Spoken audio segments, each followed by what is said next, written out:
soc Etienne Guerrero i aquesta tarda farem un taller de DJ.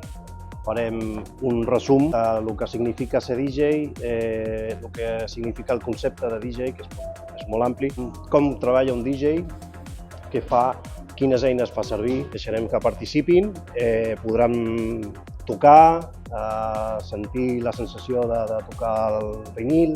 Li farem 4 detallets de com funciona la tecnologia actual, perquè ha canviat tot moltíssim, i podran fer 4 pinzellades del que és tocar.